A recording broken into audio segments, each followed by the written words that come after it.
Hello, sci-fi movie nerds, and welcome to another weekly episode of Sci-Fi Movie Guy. This is weekly episode number 3, and my name is Mike. So let's get started like we always do with Star Wars movie news. So, in this world of Star Wars, the first thing that we have is J.J. Abrams was being interviewed by Chris Rock at the Tribeca Film Festival, and he revealed that Rey's parents are nowhere in Episode 7. So, let's run this down. So, she's not Kylo Ren's sister. She's not Luke Skywalker's daughter. Or is she? Not less than 24 hours after he revealed that, he said, "Oh, I have to clarify what I said." What he actually meant to say was, Rey doesn't find out who her parents are in Episode 7. So, this leads me to believe that JJ might have made a little bit of a misstep. Ryan Johnson probably called him as soon as he heard about the interview and said, "Why are you releasing things about my movies in spoilers?"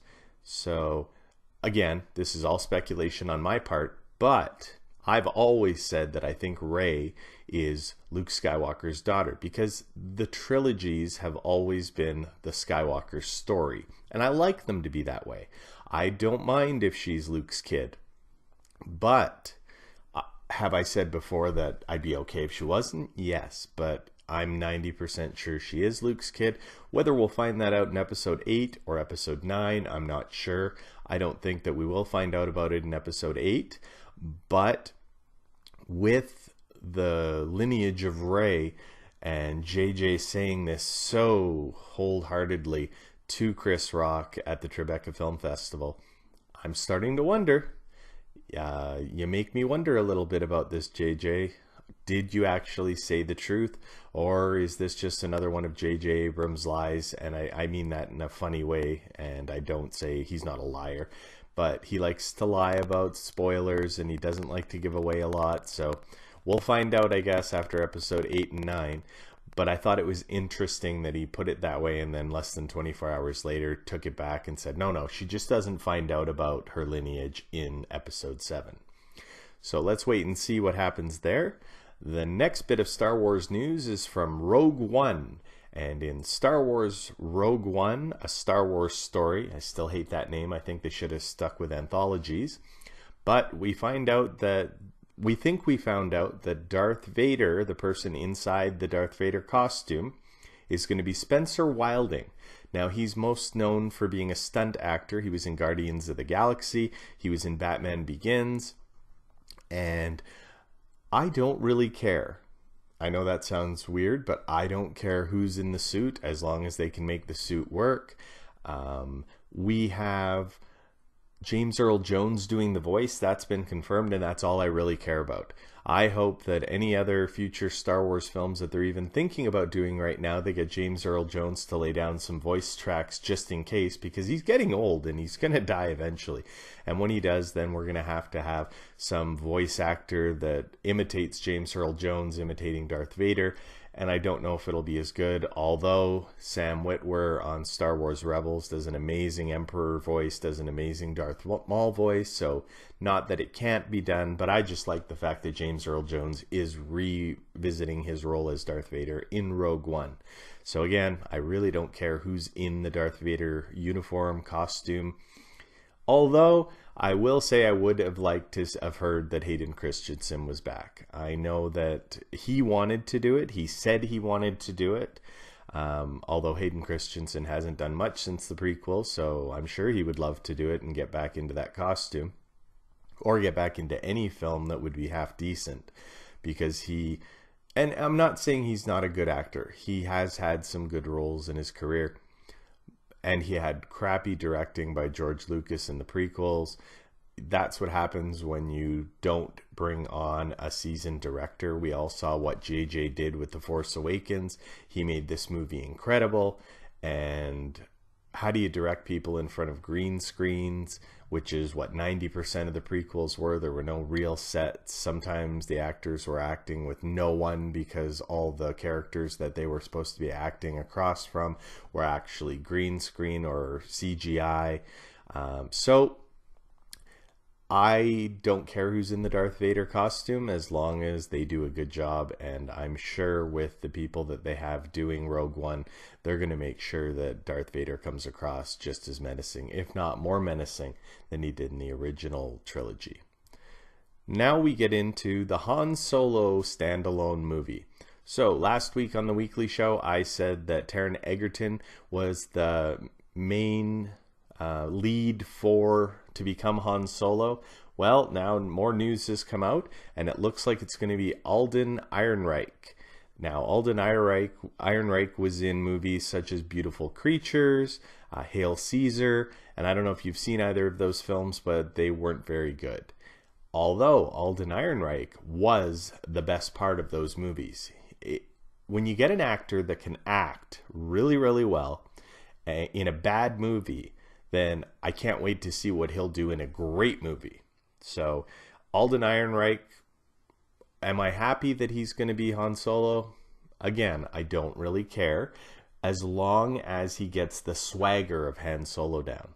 Now, all the things I've seen him in, he has a southern accent. I don't know if in real life he has a southern accent, or those are just the films that he had to portray a southern accent. But obviously Han Solo can't have a southern accent. So we'll see what happens with that, but I think it's going to be very hard for any actor to come in and take over a Harrison Ford role. Harrison Ford is one of the great actors of all time, and I'm not just talking about the science fiction world. I'm talking about other movies like Mosquito Coast. He was great in that. He was great in Patriot Games. He was great in the Jack Ryan movies. He didn't do the first one, Hunt for Red October, but he did the next two. And he's just a great actor. So anyone taking on Han Solo has got just a milestone of performances by Harrison Ford to live up to. So I feel sorry for whoever does it, but I hope they do it well. Now, I've said before, I wish they were doing an Obi-Wan trilogy before they did, or even just an Obi-Wan standalone movie before they did a Han Solo movie, because I would much rather see that. But if I have to get a Han Solo movie, let's just hope that it's great. Now, Disney has said there are a lot more deleted scenes from Star Wars The Force Awakens Episode 7 that were not on the Blu-ray. Surprise, surprise. Did you really think we only thought there was 8 deleted scenes from the whole movie? No. Are we going to have to wait for another Blu-ray, a special edition, to get those deleted scenes? It sounds like we're not. It sounds like what Disney's going to do is release them all online for free. So I'm kind of excited about this. I was ranting in my Star Wars The Force Awakens Blu-ray DVD digital release review. You can see that on my channel, about the fact that I didn't think we got enough out of it. No commentaries, not enough deleted scenes. But at least they're not going to make us pay more money for it. Again, I've said this before, I paid a lot of money. 4 times I saw Star Wars The Force Awakens in the theaters. Then I bought the Blu-ray. I would like to get this stuff for free. So hopefully Disney follows through on this, and we get a whole bunch more deleted scenes coming up in the near future that are going to be free online. Now we go into the original trilogy, Star Wars 4, 5, and 6. They are re-releasing them in the theaters before Rogue One. Now, this is going to be the 1997 versions. So before they put in Hayden Christensen as a Force Ghost in the end of Return of the Jedi, it's my favorite of the re-releases. I still enjoy the original trilogies without any of the CGI, although some of the CGI in the 1997 films adds to the movie, some of it takes away. I really like what they did on the Cloud City by making better backgrounds throughout Cloud City and Empire Strikes Back. I like what they did for the most part on some of the Return of the Jedi stuff, although in Jabba's Palace, the new band doing the music, and I don't like the end of Return of the Jedi where they change out the Yub Yub song for all the different planets in the universe celebrating that the Empire is gone. But I'm happy to see these movies in the theater again. I haven't seen them since 1997 when they did them before the prequels came out.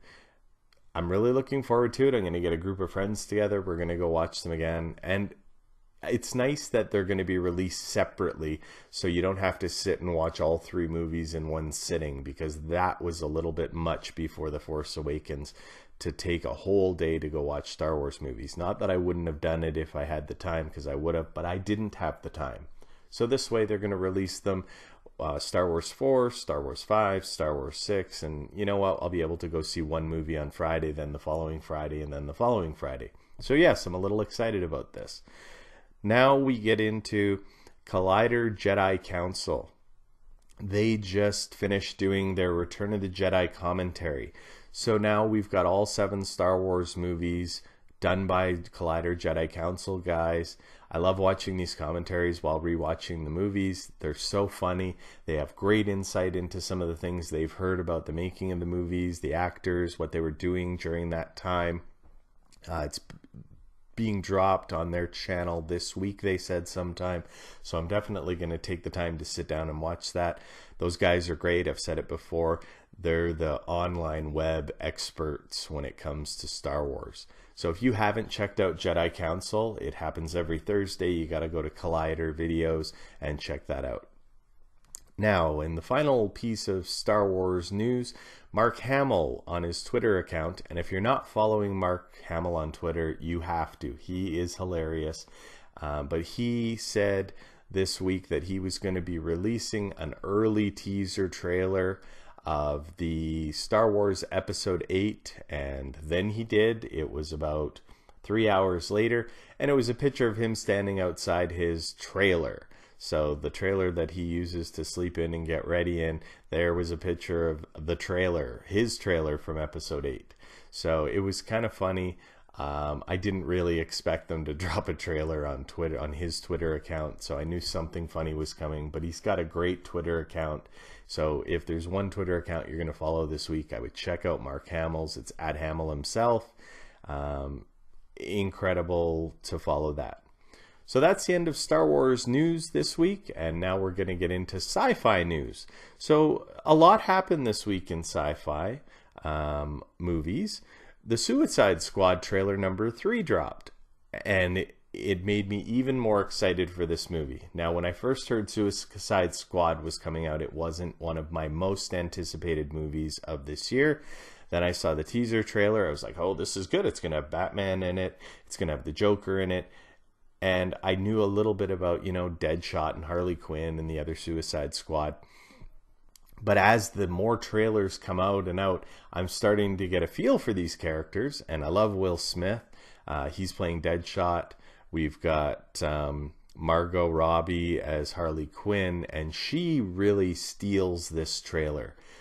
I think that she's going to be kind of the star of the movie. And of course, they're using her as some sex appeal to get young guys out to watch the movie. Very smart on their part. But she's a great actress. And in the trailer, she's got some really funny moments. And we do get to see Batman in this and Joker in this trailer again. And Jared Leto as Joker is going to be amazing. His laugh in the trailer is just chilling. It gave me goosebumps. And it looks like we're going to see a fair bit of Batman, but he won't be the star of the show by any means. They've also said in this trailer they showed, now it definitely happens, this movie happens after Man of Steel. We don't know if it happens after Batman v Superman, but we know for sure it happens after Man of Steel because they refer to Superman in it. And this makes me excited because they're tying in the DC universe properly. So I was a little worried that it was going to be disjointed from the rest of the universe, but it isn't. I love the trailer. I think you need to sit down and watch it. And I'm definitely more looking forward to going to this movie than I was before I saw the trailer. So that's where we're at with the trailer. Now, the most excited thing that I'm excited about for DC Universe is the Killing Joke animated movie. They're saying Mark Hamill is back to do the voice of the Joker in it, and that really excites me because he does an amazing Joker. If you haven't seen any of the Mark Hamill Joker stuff, you need to go on to Netflix and check out some of his acting as the voiceover for Joker. But The Killing Joke is going to be rated R. I have to say I'm a little surprised about this. I thought PG-13, but they're going after the Deadpool movie because was so successful with a rated R movie. Now they're doing the Killing Joke animated movie as rated R. I guess we'll see how it goes. I think animated movies should be PG-13 for the kids, but I'm not upset because I'm not a kid, so I will get to watch it. And let's face it, once it comes out online, parents are going to watch it. They're going to see if it's okay and show their 12 or 13-year-olds. Kids are a lot more grown up these days than they were in my day. So I think even with it being rated R, it's not going to be as bad as Deadpool was. Now, the Jungle Book movie came out this weekend. Now, I know that's not the usual sci-fi stuff that I talk about, but I am going to go see it. And then if I really like it, I might drop a spoiler review on my channel. I haven't quite decided yet, but I just wanted to let you know, if you're living under a rock and you haven't heard about the Disney's Jungle Book movie, that it is out this weekend, and I am planning on going to see it. So then we go into Brad Pitt is going to be in a new sci-fi movie coming out. It's based on the novel adaptation of Illuminae. Now, I haven't read this book, but I was reading about it, and it's about this hacker. She's a girl who's a hacker, and her boyfriend is a fighter pilot, and they get into all kinds of bad stuff. And when I first heard about this, I thought, oh no, here comes another Hunger Games, Maze Runner, Harry Potter. Just another children's novel that's being turned into a sci-fi movie. And not saying some of those weren't good, but I really couldn't stand Hunger Games Part 2 Mockingjay, where at the end I felt like I was in a Little House on the Prairie episode. That movie was 20 minutes of the novel stretched into over 2 hours, and they should have just made Hunger Games a Mockingjay one movie, made it a little longer. So I was a little disappointed with that number 2 Mockingjay. But when I was reading about this, Brad Pitt being in it makes me excited because he is really good in movies. I don't know if you've seen the movie Seven with Brad Pitt, but I think that's one of his greatest movies, very old movie. And if he can bring some of that swagger into this movie, I will be excited to see it. So again, it's based on the novel Illuminae. You can Google that and check out what the novel was about. Now we're going to get into Star Trek. Now, I am a big Trekkie. I'm not just all about Star Wars. But I haven't been able to report much on Star Trek, even though we have the movie coming out in 3 months, Star Trek Beyond. It's like it's non-existent. They dropped the trailer and then we haven't heard a peep about it. And that scares me a little bit because I do love Star Trek. And then I just found out that there's going to be a huge Star Trek fan event on May 20th where they're dropping another trailer. They're going to do a meet and greet with the cast. This is all happening in Los Angeles. So maybe that's what they were waiting for. That's what it sounds like they were waiting for. And there's a lot of other movies out there to compete with. And I think they might have been worried because Captain America's coming out in 2 weeks. They had the Batman v Superman stuff, and maybe they didn't want it to get lost in that, so that maybe they're waiting till after Captain America comes out in the theaters, and then they're going to do a big 2.5-month push to Star Trek Beyond. I hope that's the case because I love Star Trek movies. I like the J.J. Abrams reboot of the 2 Star Trek movies in the rebooted universe. I'm looking forward to Star Trek Beyond, but I can't tell you anything else because they're not really releasing anything else. Now, for the last bit of sci-fi news, we are actually going to talk about a TV series, and it's Star Trek. So Star Trek has a new TV series coming out in January of 2017.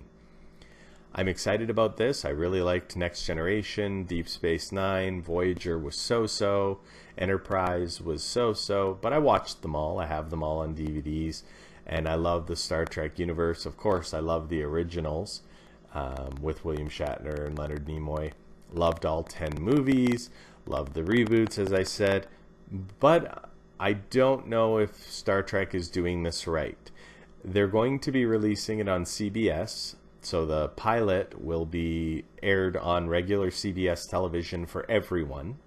But after that, if you want to watch this, you have to go to CBS All Access Vid and pay $5.99 a month to watch the rest of the series. So you're going to have to pay extra. Your cable won't cut it, Now, of course, with all of this online stuff that we all do, I'm sure we'll be able to find it if we really don't want to pay the $5.99.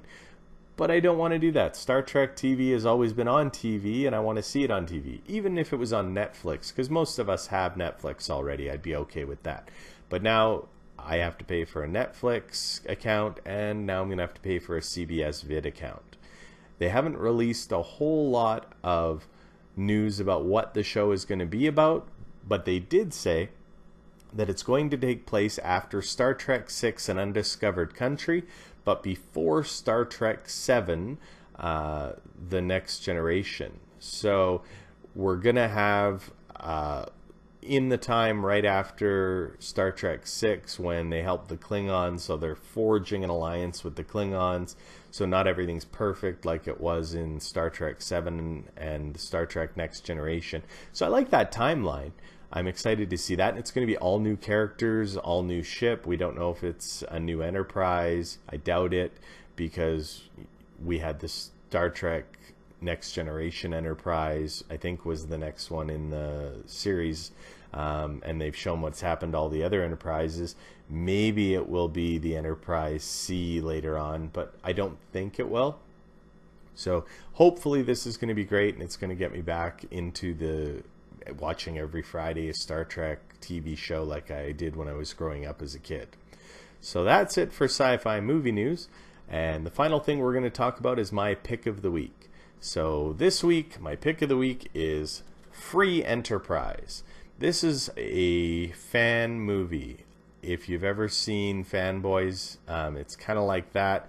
It is about two guys who worship the ground William Shatner walks on, and then they find out what he's like in real life. William Shatner does an amazing job in this movie. I love his comedy chops.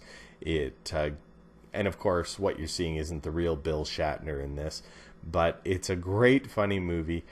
Get your hands on it, watch it. I just watched it again and laughed throughout the whole thing. Free Enterprise. And I am a huge William Shatner fan. As you can see, I got to meet him in the picture down there.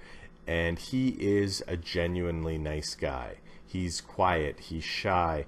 I know they say there's all these rumors about him being tough to work with in all the Star Trek movies, and people didn't like him very much. But when I met him, I really liked him. I got to sit down and talk with him for about 5 minutes. And I asked him about his film career. I asked him about Star Trek, of course, and he doesn't mind talking about Star Trek. He knows that that got him his launch into being able to do the things he loves, like ride horses and different things like that. But definitely check out Free Enterprise. And thank you again, everybody, for watching. If you like this video, please share it on Twitter so that I can get some more views. I'm a new guy starting out, and any help would be very appreciated. If you want to send me an email, I will read all emails online that I get, any questions, and my email address is sci_fi_movieguy@yahoo.ca, and you can also follow me on Twitter @movieguySci-Fi. So remember, everybody, nerds rule the world.